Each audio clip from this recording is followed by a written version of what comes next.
Welcome friends, एक बार पुनः आप सबका एसपी एजुकेट चैनल पर तहे दिल से मैं आदेश कुमार सिंह स्वागत करता हूं।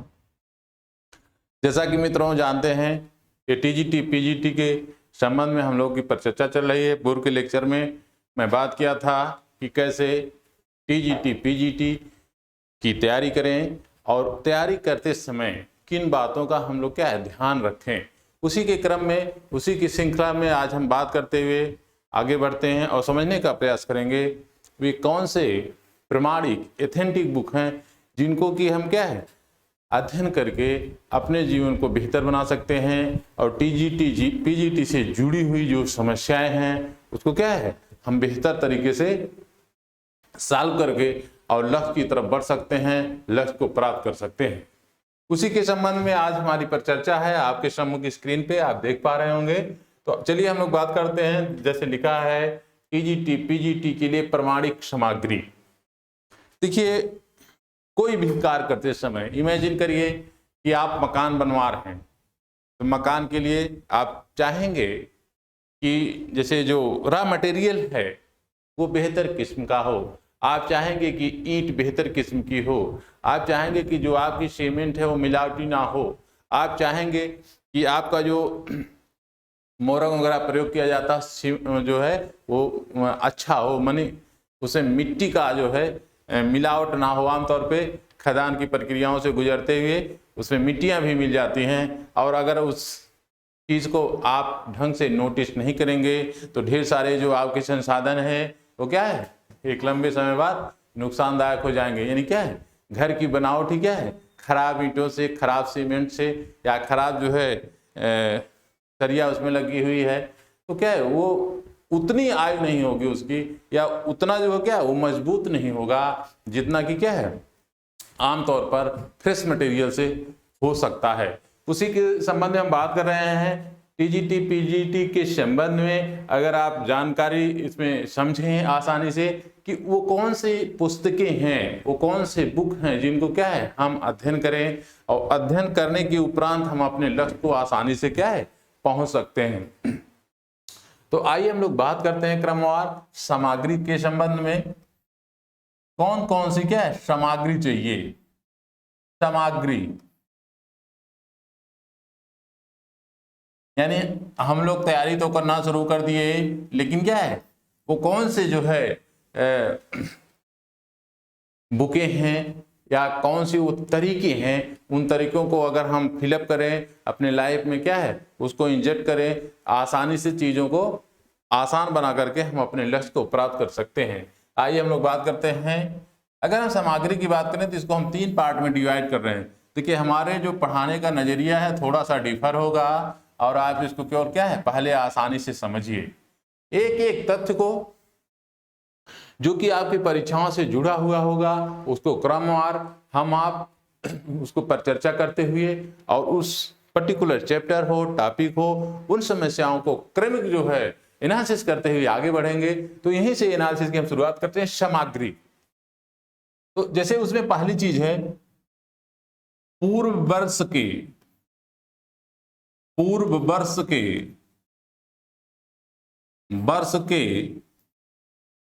Solve paper. कहीं कहीं आपको यह दिखाई दे जाएगा कि 10 वर्षों का अध्ययन, तो उसको आप इस तरीके से समझने का प्रयास करिए 10 वर्षों का नहीं, जितने वर्षों का हो सके, जितने वर्षों का आपके पास उपलब्धता हो उन उपलब्धताओं के आधार पर साल भी तो आपको करना है। उसको आप ढंग से सॉल्व करेंगे और आपको क्या है जैसे कि क्वेश्चनों की संख्या आपकी विस्तृत हो जाएगी और आसानी से उसको क्या है समझ पाएंगे, क्योंकि क्वेश्चन की जो वेरिएशन है, जो वैरायटी है वो चेंज होती रहती है और ये जो आए हुए प्रश्न है क्या है आपको सिंबल प्रदान करते हैं, कॉन्फिडेंस प्रदान करते हैं। तो यहाँ पे मेरा कहना है कि पूर्व वर्ष के साल पेपर यानी जितने ही पूर्व में परीक्षाएं जैसे कि उपलब्ध हैं बाजार में, उसके मटेरियल मिल सकते हैं, सब को आप कलेक्ट करें और कोशिश करें उसको सॉल्व करते चलें, चाहे चैप्टर वाइज सॉल्व करें और चाहे क्या क्रमिक रूप से उसको सॉल्व करने का प्रयास करें। यह एक रणनीति आपके जो टीजीटी पीजीटी क्रैक आपको करना है, इस रणनीति में क्या एक हिस्सा होना चाहिए पेपर को सॉल्व करना। दूसरी बात अगर हम बात करेंगे प्रमाणिक पुस्तकों का अध्ययन, प्रमाणिक पुस्तकों का अध्ययन, प्रमाणिक पुस्तकों का अध्ययन।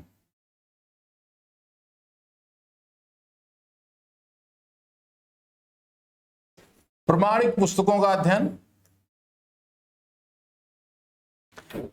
कुछ ही बुकें हैं, 8-10 बुकें हैं, भाई मैं उसी की तरफ आगे बढ़ रहा हूं।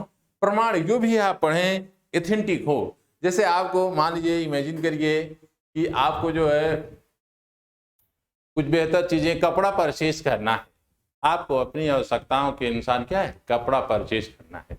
आप कोशिश करेंगे कि जो आपके नज़दीकी बाजार है वहाँ पे क्या है जो बेहतर दुकान है वहाँ पे आप जाएंगे, भले वो 10 रुपया 5 रुपया मीटर प्रति जो है महंगा देगा, लेकिन क्या है आप वहाँ से लेने का प्रयास करेंगे हैं। आप मान लीजिए ड्राई फ्रूट खरीदते हैं, इमेजिन करिए आप सभी भाई बहनों के घर में है ड्राई फ्रूट आता है, और हम तो यही चाहेंगे कि क्या है आधी एनर्जी आप लोग ड्राई फ्रूट से ही लेते रहें और अपने जीवन की तरफ आगे बढ़ते रहें हैं। बेहतर है। तो मेरे कहने का मतलब आप ड्राई फ्रूट कहाँ से परचेज करेंगे? बहुत देखिए, केवल मैं इतना कहना चाह रहा हूं कि केवल इसको जो है सहजता के साथ जो है आप समझने का प्रयास करिए। ड्राई फ्रूट आप कहाँ से लेंगे? तो ड्राई फ्रूट आप वहीं से लेंगे जो एक सम्मानित दुकान होगा, जो क्या एथेंटिक दुकान होगा। तो ड्राई फ्रूट आप सम्मानित जगह से ले सकते हैं, समझने की बात है। तो किताब भी तो आपको प्रमाणिक चाहिए। जो चीजें आप अपने जीवन को जैसे कि बदलने की तरफ आगे बढ़ रहे हैं, तो ड्राई फ्रूट तो आपको बेहतर चाहिए है, कपड़ा बेहतर चाहिए, अच्छी दुकान का चाहिए, 5 रुपया 10 रुपया महंगा मिले चाहिए। लेकिन जो आपकी किताब है, जो आपकी पुस्तक है, वो भी क्या प्रमाणिक होना चाहिए। ठीक है, तो यहाँ पे हम दूसरी जो है पॉइंट में बात करेंगे प्रमाणिक पुस्तकों का अध्ययन। ठीक है, ये बात हो गई। आगे की तरफ हम बात करेंगे तीसरा जो सीक्वेंस है एटलस। एटलस एटलस आपके पास एक होना चाहिए। एटलस आपके पास क्या है होना चाहिए। अभी हम क्रमवार आ रहे हैं। देखिए, पहली बातें हमने बताई कि पूर्व वर्ष के साल पेपर आपके पास होना चाहिए, एकदम नो डाउट रेडी रहिए। प्रमाणिक पुस्तकों के अध्ययन के संबंध में मैंने जिक्र किया कि आपको क्या है एथेंटिक बुक या क्या है जो सिचुएशन में बेहतर हो है उन बुकों को आपको कलेक्शन करना है और स्टडी करना है। और एटलस आपके पास क्या है एटलस होना चाहिए। ठीक है, इतनी बात आप ध्यान रखिए। अब हम बुकों की बात करते हैं। तो अगर हम बात करें भारत के भूगोल की, भारत का भूगोल, अगर हम बात करें भारत का भूगोल, ध्यान दीजिए, अगर हम बात करें भारत का भूगोल तो इसमें जो है मुख्य रूप से 3 नाम आते हैं। अब बहुत आसानी से समझ लीजिए। RC तिवारी, ध्यान दीजिए, number 1 RC Tiwari ji, RC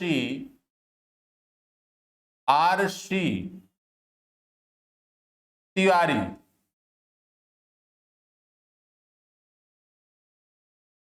क्योंकि ये हमारे इंडिया स्तर के प्रसिद्ध लेखक हैं, तो इनको क्या है सम्मान देते हुए इनके नाम के आगे जी का प्रयोग किया जाए तो और बेहतर होगा।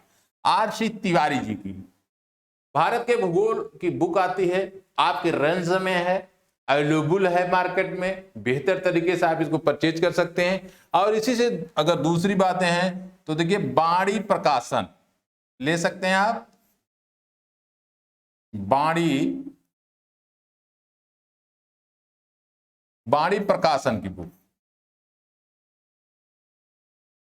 बाणी प्रकाशन की बुक, ये जो है आपकी दूसरी जो है बुक आप इसको रखेंगे अपनी तैयारी के संबंध में। तीसरी बुक अगर हो जाएगी तो माजिद हुसैन साहब की आप ले सकते हैं, भारत के भूगोल। माजिद हुसैन साहब जानते हैं, माजिद हुसैन साहब, माजिद हुसैन साहब बहुत ही बेहतरीन, पर्सनल लाइफ में बहुत अच्छे इंसान भी थे।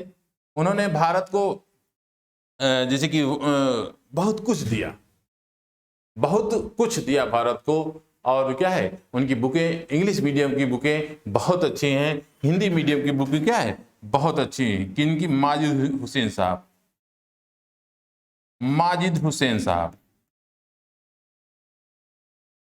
अब हम बात कर रहे हैं, आसानी से समझिए, भारत के भूगोल की बात हम कर रहे हैं, तो यहां पे क्या है, आर.सी. तिवारी जी की बुक, बाणी प्रकाशन की बुक और माजिद हुसैन साहब की बुक, ठीक है। ये बातें भारत का भूगोल, यानी भारत के भूगोल के संबंध में आप इन 3 प्रमाणिक चीजों में से कोई 2 रख सकते हैं। ये आपके लिए क्या है, एक बहुत ही, जो आपकी समस्याएं हैं उसको क्या है, कमजोर करने का प्रयास करेगा। अगर हम दूसरी बात करें, अगर हम बात करते हैं जो है मानव भूगोल की, मानव भूगोल, मानव भूगोल, मानव भूगोल, अगर हम बात करें मानव भूगोल की, तो इसमें एक जो प्रमाणिक बुक आती है काशीनाथ जी की, बड़े ही प्यारे लेखक हैं काशीनाथ, काशीनाथ, काशीनाथ जी, क्योंकि इन्होंने अपना जीवन क्या है, ज्योग्राफी के लिए काफी कुछ किया। और अगर हम दूसरी बात करें ह्यूमन ज्योग्राफी के संबंध में, यानी मानव भूगोल के संबंध में, तो माजिद हुसैन साहब की आप ले सकते हैं। इन्होंने एक बुक लिखा है, माजिद हुसैन साहब, माजिद हुसैन साहब,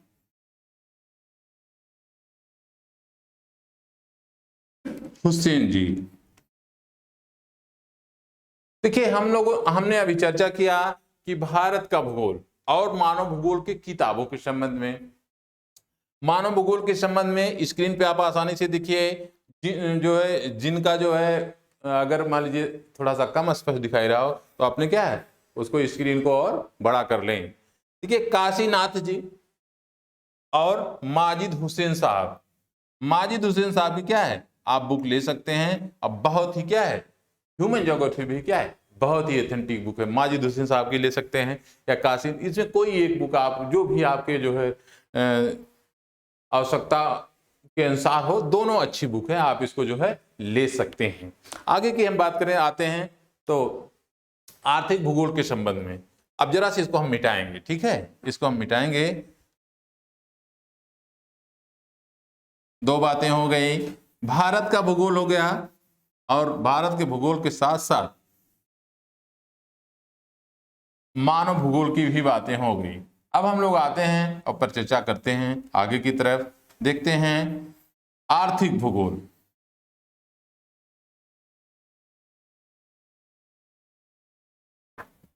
आर्थिक भूगोल,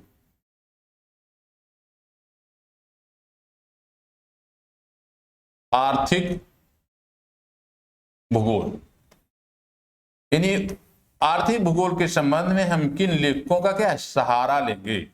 आर्थिक भूगोल के संबंध में है, अगर हम बात करें, एक काशीनाथ साहब हैं, यानी वही जो पूर्व में लिखे हैं, काशीनाथ, काशीनाथ जी नंबर 1 पे हैं। और नंबर पे सेकंड पे आप लिख सकते हैं जगदीश सिंह, जगदीश सिंह,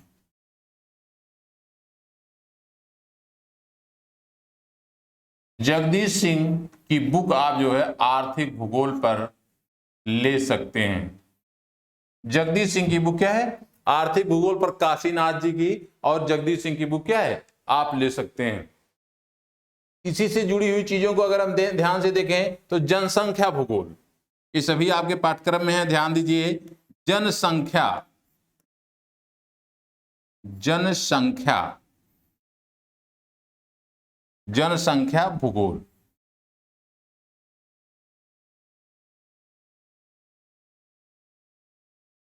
जनसंख्या भूगोल पे अगर हम बात करें तो मुख्य रूप से एक ही बहुत ही एथेंटिक बुक है, आर.सी. चांदनी साहब, ध्यान दीजिए, आर.सी. चांदनी साहब, आर.सी. चांदनी साहब,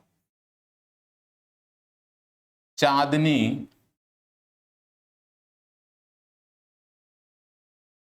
चांदनी जी की,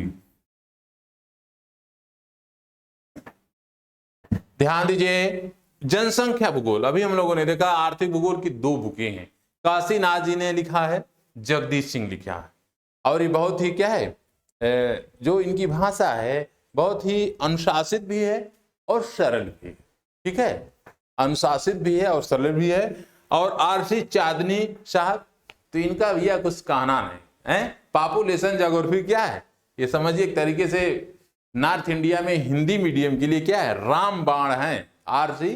चांदनी साहब क्या रामबाण है जनसंख्या भूगोल के लिए। जो भी प्रश्न आते हैं आमतौर पे क्या है, इन्हीं की परीक्षाओं से जुड़ जाते हैं, सॉरी इन्हीं के जो है लिखी हुई बुकों से आमतौर पर, देखिए आमतौर शब्द का मैं प्रयोग कर रहा हूं, आमतौर पर आ जाते हैं, लगभग क्वेश्चन आ जाते हैं। अगर आगे की हम बात करें तो भौतिक भूगोल के संबंध में, तो इसको जरा सा हम मिटाएंगे। देखिए भौतिक भूगोल के संबंध में जैसा कि आप जानते हैं, भौतिक भूगोल के संबंध में जैसा कि आप जान पा रहे हैं, तो 2 बुकें जो है आमतौर पर, इसमें एनसीईआरटी का भी आप बेहतर तरीके से सहारा ले सकते हैं, लेकिन यहां पे पहले आप समझिए कि भौतिक भूगोल, भौतिक भूगोल बहुत ही बड़ी विद्वान भारत के प्रोफेसर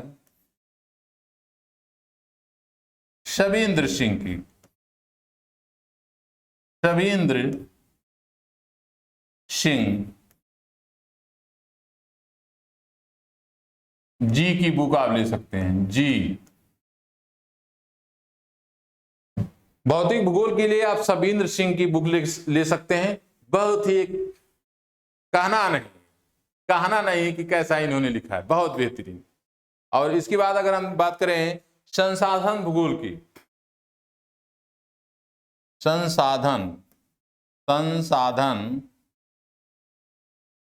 संसाधन भूगोल, अगर हम संसाधन भूगोल की बात करें, जिसमें अगर आप स्टार्ट कर सकते हैं जैसे ऊर्जा,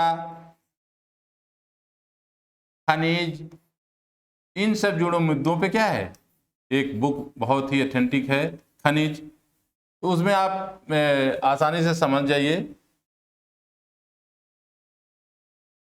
1 सेकेंड,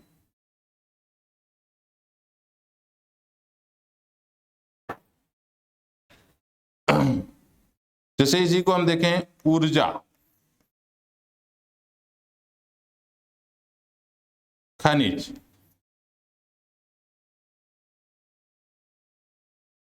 ऊर्जा और खनिज, तो इस पे है शबींद्र जी की बहुत बेहतरीन बुक, ये भी प्रोफेसर शबींद्र जी, शबींद्र सिंह जी की बुक,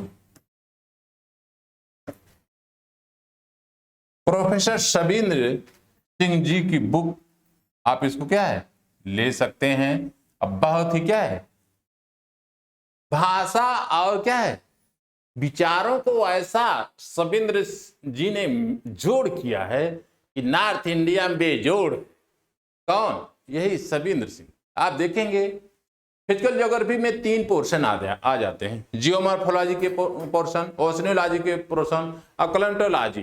यानी कहने का अर्थ है कि ये जो विभिन्न प्रकार के, जैसे भू आकृति विज्ञान से जुड़ी हुई जो चीजें हैं, या जो जुड़ी हुई चीजें हैं जो है वायुमंडल से, या जो जुड़ी हुई चीजें हैं समुद्र विज्ञान से, ये बहुत ही क्या है, एक सटीक भाषा और विचारों का क्या है, संगम है। जैसे क्या है, प्रयागराज की धरती पर गंगा, यमुना और सरस्वती को आदर्श माना जाता है।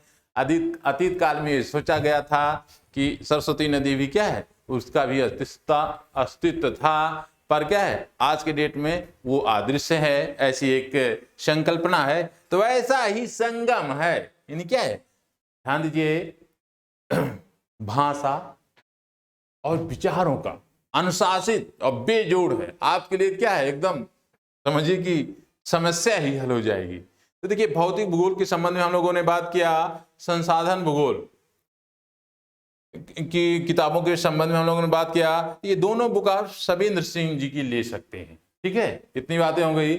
आगे हम बात करें तो थॉट पे आते हैं, यानी थॉट क्या है, पीजीटी में है, हाँ कुछ थॉट भी है, तो उस थॉट के संबंध में भी चीजें हम लोग क्या है जान लें। तो अगर हम बात करें चिंतन,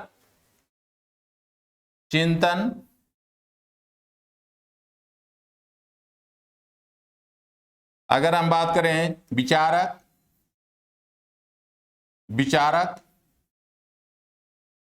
अगर हम बात करें सिद्धांतकार,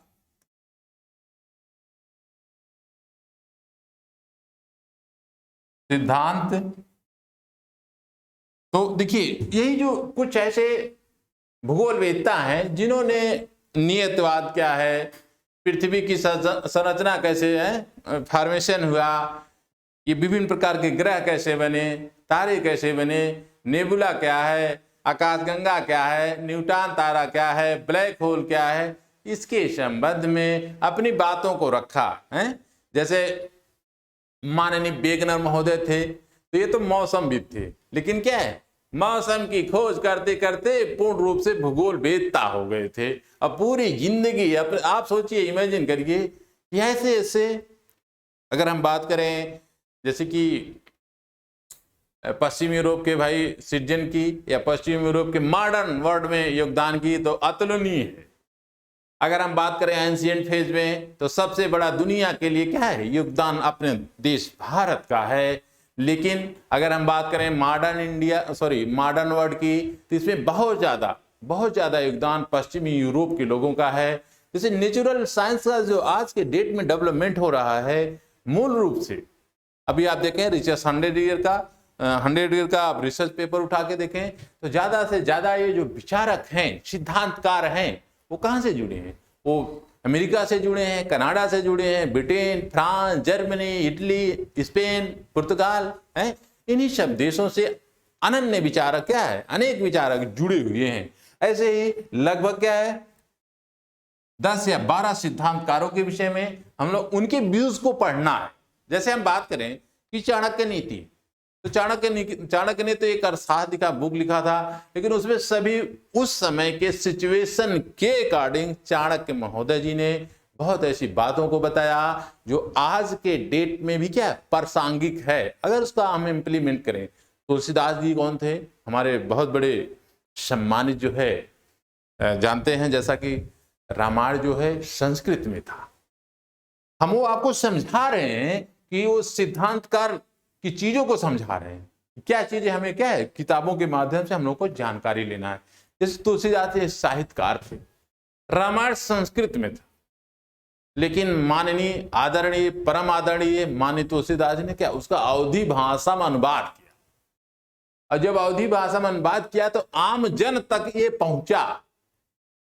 रामायण क्या है आम जन तक पहुंचा। संस्कृत में कितने लोग, जैसे कि हालांकि हमारी अतीत की शिक्षाएं संस्कृत में ही हुआ करती थी गुरुकुल शिक्षा प्रणाली में, परंतु संस्कृत में कितने लोगों को जो है, जैसे कि एक तो भाषा थोड़ा सा वैज्ञानिक है, मैं क्लिष्ट की बात नहीं कर रहा हूँ, संस्कृत भाषा वो वैज्ञानिक भाषा है, और लेकिन बहुत कम लोगों की पहुंच थी उसका उस संस्कृत भाषा में, जिसमें कि वाल्मीकि ने लिखा था। अनुवाद कर दिया किसने, अनुवाद कर दिया हमारे माननीय तुलसीदास जी ने, और आम जन तक रामायण पहुंच गया। ढेर सारे ऐसे प्रबुद्ध जन अपनी समस्याओं को, रामायण की बातों को, अनुभवों को जान करके हल करने का प्रयास करते हैं और हल भी कर लेते हैं। तो मेरा ये कहने का मतलब है कि ये ज्योग्राफी नेचुरल साइंस में जितने भी, खासतौर से लास्ट 100 ईयर में मैक्सिमम जो डेवलपमेंट हुए हैं वो पश्चिमी यूरोप, अमेरिका, ब्रिटेन, फ्रांस, रसिया का भी योगदान है। ये इन 10-20 ऐसे देश हैं जिनका क्या महत्वपूर्ण योगदान है। तो जैसे इसके संबंध में भूगोलवेत्ता जो विचार दिए हैं, इन विचारों को हमें अध्ययन करना है। कहाँ पे अध्ययन करना है? पीजीटी के हम तैयारी करते समय कुछ ऐसे विचारक आएंगे, 10 या 12 हैं, लगभग 12 विचारक हैं। तो उन्होंने क्या कहा है, ज्योग्राफी के संबंध में अपने कौन मत दिए हैं, उन विचारों का अध्ययन करना है, उन सिद्धांतों का अध्ययन करना है। इसके लिए बीसी जाट साहब, ध्यान दीजिए, अगर हम बुक की बात करें तो बीसी जाट साहब,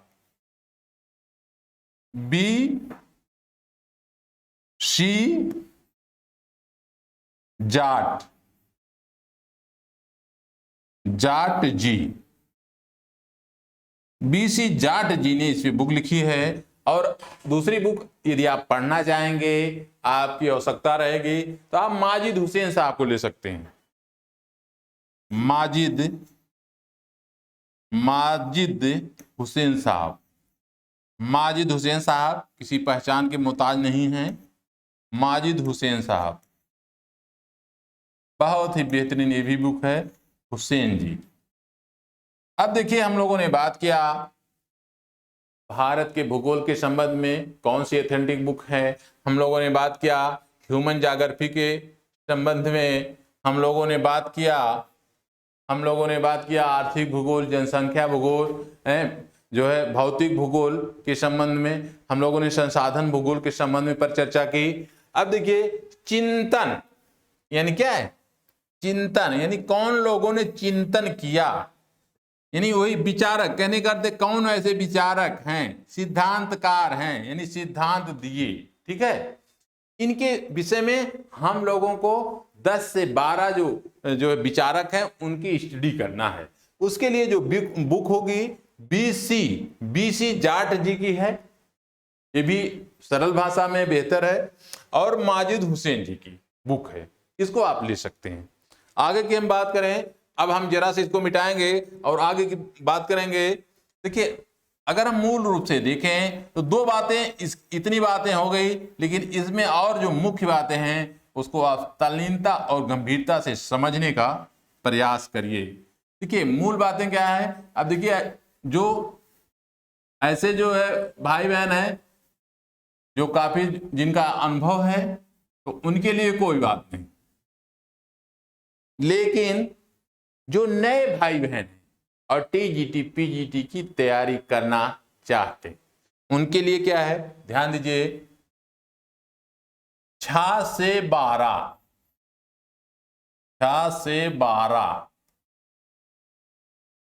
तक की भूगोल की, ध्यान दीजिए, भूगोल की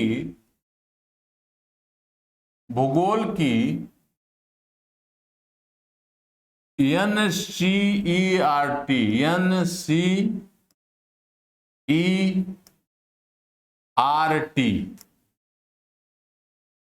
की पुस्तक बहुत आवश्यक है। लिख दे रहे हैं, बहुत आवश्यक है भाई।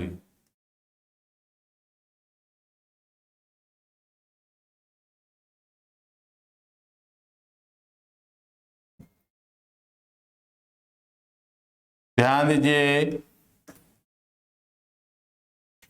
वे मित्र, वे भाई बहन जो जिनका थोड़ा सा अनुभव है, जिनका आमतौर पर ज्योग्राफी रहा है यूजी में या पीजी में है, तो ऐसी परिस्थिति में ध्यान दीजिए कि उनके पास बुकें होंगी। लेकिन जो नए मित्र हैं, नए भैया बहन है, तैयारी करना चाहते हैं, अपने जीवन को संवारना चाहते हैं, उनके लिए ध्यान दीजिए 6 से 12 तक की भूगोल की एनसीईआरटी, ध्यान दीजिए एनसीईआरटी, हाँ सरकारी बुक है, एनसीईआरटी की पुस्तक बहुत आवश्यक है। कहने का अर्थ है कि उनको यह पुस्तक रखनी ही रखनी है।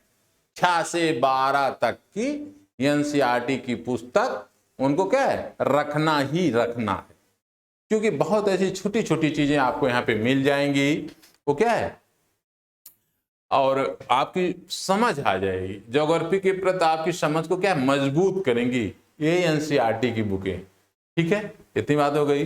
अगर हम बात करें, अगर इसी से अगली जुड़ी बातें हैं तो देखिए ऑक्सफोर्ड, ऑक्सफोर्ड,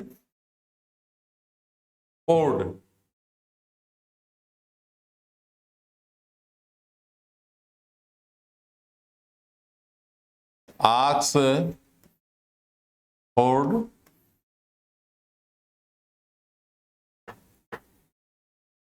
एटलस, एटलस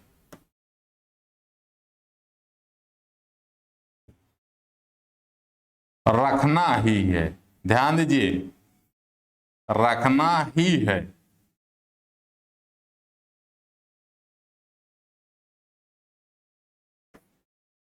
यानी ऑक्सफोर्ड एटलस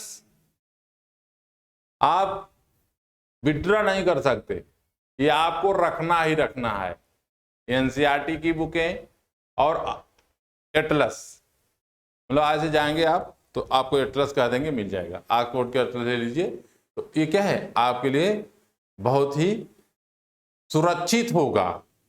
कहने का अर्थ क्या, मुफीद होगा। और इन बातों के अतिरिक्त जो और बातें हैं, इन सभी का निचोड़ हमारे प्लेटफॉर्म की तरफ से हमारे द्वारा जो नोट आपको दिया जाएगा, है, कहा जाता है ना कि साधु ऐसा चाहिए, हाँ, जैसा सूप स्वभाव, साधु ऐसा चाहिए जैसा सूप स्वभाव, और थार थार से गह रहे हो था दे उड़ाए, हैं। हाँ, सूप तो आप लोग जानते ही होंगे, तो जो वो महत्वपूर्ण चीजें होती हैं वो अंदर कर लेता है, और गैर जरूरी चीजों क्या है, बाहर कर देता है। जैसे पहिया वगैरह जो धान वगैरह में पाए जाते हैं, हाँ, जो लोग साहित्य से जुड़े हैं वो लोग जान रहे होंगे। तो कहने का अर्थ है कि हमारा नोट, ध्यान दीजिए, हमारा नोट, नोट मतलब मुद्रा नहीं है। हमारा नोट का मतलब जो आपको दिया जाएगा पीडीएफ के फॉर्म में प्लेटफॉर्म की तरफ से, वो मैंने खुद नोट बनाया है, वो आपके लिए क्या है, बेहतर साबित होगा, काफी सहायक होगा। काफी क्या है, सहायक होगा, सहायक होगा।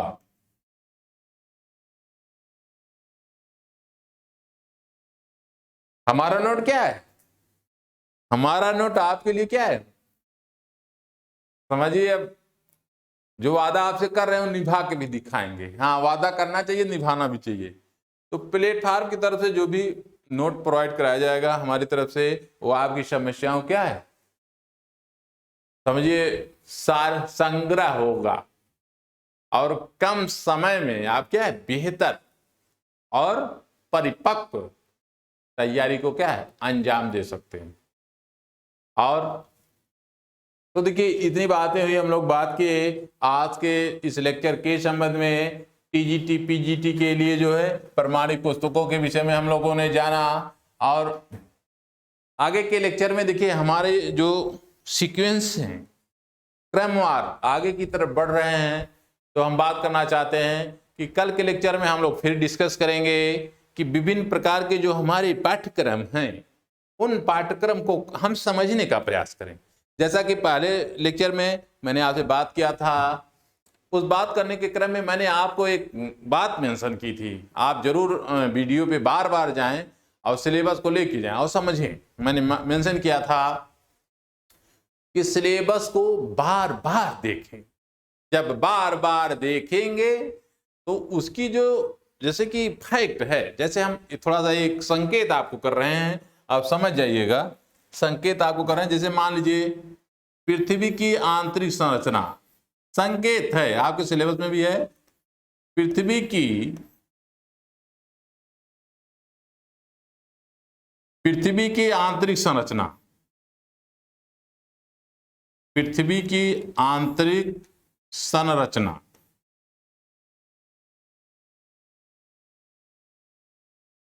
हम आपको बताने वाले, आपको हम क्यों जिक्र कर रहे हैं कि बार बार आप पाठ्यक्रम जो आपका सिलेबस है उसको देखेंगे, एक एक लाइन को, एक एक शब्द को समझने का प्रयास करें। जैसे यहां पे लिखा है कि पृथ्वी की आंतरिक संरचना, क्या आपका लाभ, पृथ्वी की आंतरिक संरचना को बार बार देखेंगे तो क्या लाभ होगा? देखिए, जब बार बार आप देखेंगे, जैसे पृथ्वी की सतह के नीचे टेम्परेचर कैसे ग्रोथ कर रहा है, जैसे हम लोगों ने देखा था या परिचर्चा के क्रम में हम बताएंगे कि जो पृथ्वी की सतह है 3 पार्ट में बटी हुई, क्रस्ट, मेटल और कोर। जैसे जैसे पृथ्वी की सतह के नीचे जाएंगे टेम्परेचर बढ़ता जाएगा, लेकिन अचानक से नहीं बढ़ता है, बढ़ता है कुछ गहराई तक, फिर धीरे धीरे क्या है, कम मात्रा में बढ़ता है। अब इमेजिन करिए कि अगर जैसे बढ़ता ही जाए तो सूर्य से भी क्या है, सूर्य से भी ज्यादा गर्म पृथ्वी हो जाएगा, तो पृथ्वी ब्लास्ट हो जाएगा भाई, ना आप रहेंगे ना हम रहेंगे। हाँ, इतनी बात आप समझिए। तो जैसे जब आप सिलेबस को बार बार देखेंगे तो कितने किलोमीटर गहराई तक टेम्परेचर बढ़ रहा है, फिर कम होता जाएगा। प्रेशर कैसे बढ़ रहे हैं, पृथ्वी की सतह के नीचे जाने पर प्रेशर कैसे बढ़ रहा है, इसके विषय में आपको जानकारी होगी। और डेंसिटी कैसे मूव कर रही है, जैसे 2.7 से डेंसिटी शुरू होती है क्रस्ट से, लेकिन जैसे जैसे आप कोर की तरफ जाएंगे डेंसिटी बढ़ती जाएगी, बढ़ती जाएगी। तो जब बार बार आप देखेंगे तो जैसे मेटल की डेंसिटी कितना है, कोर की डेंसिटी कितना है, जैसे आप समझेंगे कि क्रस्ट की डेंसिटी कितना है, कितने डेंसिटी से क्रस्ट में शुरुआत होती है और क्रस्ट के निचले लेयर में डेंसिटी कहां तक पहुंच जाती है। यही यही एक एक छोटे छोटे फैक्ट, मैं की पॉइंट आपको बता रहा हूं, समझा रहा हूं केवल इसी पर्टिकुलर बिंदु पे कि सिलेबस, जो भी आपका सिलेबस को बार बार तब तक देखें जब तक सफल न हो जाए, तब तक बार बार उसको देखिए, देखते रहेंगे, देखते एक एक पॉइंट आपका कंप्लीट हो जाएगा। जैसे गैलेक्सी के विषय में थोड़ी सी जिक्र आती है उसमें, देखिए ये भी जान लीजिए, ब्रह्मांड सिलेबस में नहीं मेंशन किया, लेकिन ब्रह्मांड से भी क्वेश्चन पूछे जाते हैं, सिलेबस में मेंशन नहीं है क्या, वो भी आ गया। पृथ्वी की संरचना में वह भी आ गया भाई, नेबुला, आकाशगंगा, न्यूटन तारा, नक्षत्र है, नक्षत्र दिवस, तारामंडल, सब उसी में समाहित हो गया। तो समझने की, इसीलिए मैं बार बार आपको कहा, सिलेबस में लिखा है आमतौर पे, कल हम लोग मेंशन करेंगे, डिस्कशन करेंगे, पृथ्वी की जो है संरचना के संबंध में है। तो पृथ्वी की संरचना में क्या है, ये सब भी चीजें उसी में समाहित हो जाती हैं। जैसा कि आप जानते हैं पृथ्वी एक ग्रह है, और ये जो ग्रह है ये सूर्य के सौरमंडल के अधीन जो है बधा। अगर हम सौरमंडल की बात करें तो सूर्य के अधीन बधे विभिन्न प्रकार के ग्रह, उपग्रह, आकाशीय पिंड, धूमकेतु, क्षुद्र ग्रह, सभी क्या है, सभी जो है सौरमंडल के परिवार हैं। जैसे हमारा आपका परिवार है, माता है, पिता, भाई बहन, भाभी है, और सब रिश्ते हैं, क्या कहते हैं, जीजा है, बहुत कुछ रिश्ते हैं। ऐसे ही क्या है, सूर्य है और उसके गुरुत्वाकर्षण बल के अधीन बधे विभिन्न प्रकार के ग्रह, उपग्रह, तारे, ग्रह, उपग्रह, विभिन्न प्रकार के क्षुद्र ग्रह, आकाशीय पिंड है, धूमकेतु, उल्का पिंड, सब बधे हुए हैं गुरुत्वाकर्षण शक्ति किसके, सूर्य के। लेकिन सूर्य भी क्या है, अरे भाई सूर्य भी अपनी आकाश गंगा का जो उसका ब्लैक होल है उससे बधा हुआ है। सूर्य जो है मंदाकिनी नामक आकाश गंगा का से उससे बधा हुआ है। अब आप समझिए,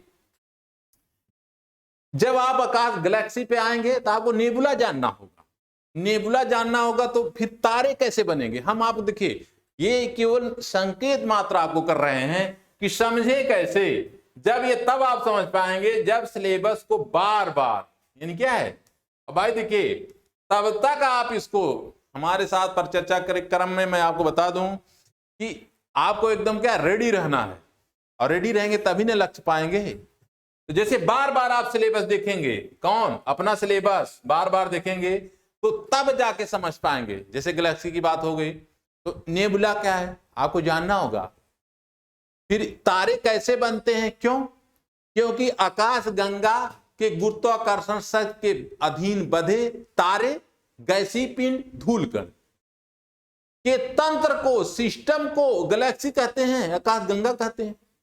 अब जब आप इतनी बात नहीं जानेंगे कि नेबुला कैसे बनते हैं, तारे कैसे बनते हैं, फिर क्या हुआ, आपके क्वेश्चन गलत होने की संभावना बढ़ जाएगी।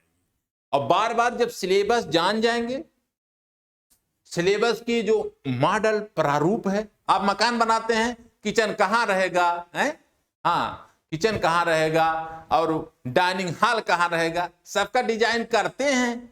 तो भाई अब आपके जीवन को बदलने के लिए ये आपकी परीक्षाएं हैं, तो इसका भी तो डिजाइन आपको करना होगा ना। हाँ बिल्कुल। तो जैसे ये चीज आपको समझना होगा। अगर हम बात करते थे गैलेक्सी की, जो कि बहुत ही माइनस, देखिए जो वर्ड, जैसे कि वर्जिन ऑफ यूनिवर्स जो पृथ्वी से जुड़ा हुआ है, उन चीजों को आपको समझना है, लेकिन बहुत ही क्या है, लिमिटेड सिचुएशन में समझना है। कहने का अर्थ इतना है, क्यों? क्योंकि वहां से भी क्वेश्चन आपकी परीक्षाओं में जुड़ करके आ जाते हैं। ठीक है, इतनी बातें आप समझिए। तो अब गैलेक्सी को ही हम एग्जाम्पल दे करके आपको संकेत कर रहे हैं। जैसे अब गैलेक्सी कहां स्थित है, हम लोग सौरमंडल तक पहुंचे थे। अब सौरमंडल कहां स्थित है? मंदाकिनी नामक आकाश गंगा में। तो मंदाकिनी नामक आकाश गंगा की 3 घूर्णनशील भुजा है। तो 3 घूर्णनशील भुजाओं पे कहां स्थित है, तो आपको जानना होगा कि घूर्णनशील भुजा नंबर 2 पे अपना मंदाकिनी, मंदाकिनी क्या है, आकाश गंगा में क्या है, घूर्णनशील नंबर 2 पे भुजा पे का अपना सौरमंडल स्थित है। ठीक है, और नंबर 1 पे कौन है, तो प्राचीन तारे, और नंबर 3 पे उसमें नए तारों का फॉर्मेशन होता है, नए तारों का जन्म होता है। इसी गैलेक्सी के बीच में, मंदाकिनी के बीच में एक पर्टिकुलर शीतल और चमकदार तारों का क्षेत्र पाया जाता है, जिसे हम ओरियन नेबुला के नाम से जानते हैं। अब ये चीज तो आपको जानना होगा, पूछ लेगा ओरियन नेबुला कहां पाया जाता है, आप लिखेंगे धरती पर, फिर क्या हुआ, क्वेश्चन गलत। तो ये जिसे किया पॉइंट है, माइनर है पॉइंट, लेकिन आपको समझना होगा। अब आकाश गंगा का वह कौन सा भाग जो हम अपनी आंखों देख सकते हैं, तो वही मिल्की वे है, वही स्वर की गंगा है, वही मिल्की वे है, वही स्वर की गंगा है। उसी को दुग्ध मेखला कहते हैं। जब कभी आप उत्तरी ध्रुव पर जाएंगे तो आपके ऊपर क्या है, चाप के आकार का, ध्यान दीजिए, चाप के आकार का क्या है, ऐसे सफेद दूधिया दिखाई देगा, वो क्या, यही अपनी आकाश गंगा वहां से दिखाई देती। आकाश गंगा का वह भाग जो हम अपनी आंख से देख पाते हैं, यानी हम मानव, तो उसे क्या, मिल्की वे, स्वर की गंगा है, हाँ, आकाश की गंगा, दुग्ध मेखला उसका नाम दिया गया है पर्टिकुलर। जो हम, वह भाग जो हम अपनी आंख से देख पाते हैं, पूरा भाग हम देख नहीं पाते। इतनी बातें हो गई। अब देखिए आकाश गंगा के केंद्र को क्या कहते हैं, ये सब चीजें आपको जानना होगा। देखिए मैं संकेत कर रहा हूं, तो ये कब आप जान पाएंगे, तब जान पाएंगे जब सिलेबस का बार बार, देखिए सिलेबस का बार बार आपको अध्ययन करना है। आप कहेंगे सर सिलेबस तो 2 बार पढ़ लिए कंफर्म हो गया, नहीं, फिर से उसको बार बार मेंशन करते रहिए, और उसका क्या है, एक एक तथ्य को समझिए, एक एक शब्द को समझिए। मैं आपको जो है कहता हूं कि दुनिया में ऐसी कोई ताकत नहीं है जो आपको रोक पाएगी। ये टीजीटी पीजीटी क्या क्रैक करने की क्या चीज है, इसके आगे वाला भी आप क्रैक कर लेंगे। हाँ नो डाउट आप क्रैक कर सकते हैं, और क्रैक कर लेंगे। आपके मन में एक संदेह हो रहा होगा कि सर बाहर बुकों को पढ़ना है। हाँ, कुछ बुकों को तो जो इसमें एथेंटिक है आपको पढ़ना ही होगा, बल्कि इन सभी बुकों का सार प्लेटफॉर्म की तरफ से हमारे द्वारा जो नोट प्रोवाइड करा जाएगा, आप बेहतर तरीके से उसको समझ करके, पढ़ करके अपने जीवन को संवार सकते हैं और अपने लक्ष्य को प्राप्त कर सकते हैं। सो फ्रेंड्स, आज का लेक्चर हम यहीं पे रोक रहे हैं। कल के लेक्चर में हम बात करेंगे जो सिलेबस से जुड़ी हुई समस्याएं हैं, उन सिलेबस को हम जो है करके जल्दी हमारे प्लेटफॉर्म की तरफ से बैच के अनाउंस किए जाने हैं और होने वाले हैं। आप हमारे स्क्रीन पे जो व्हाट्सएप नंबर दिखाई दे रहा है इस पे संपर्क कर सकते हैं, अपनी क्वेरी को क्या है समाधान कर सकते हैं।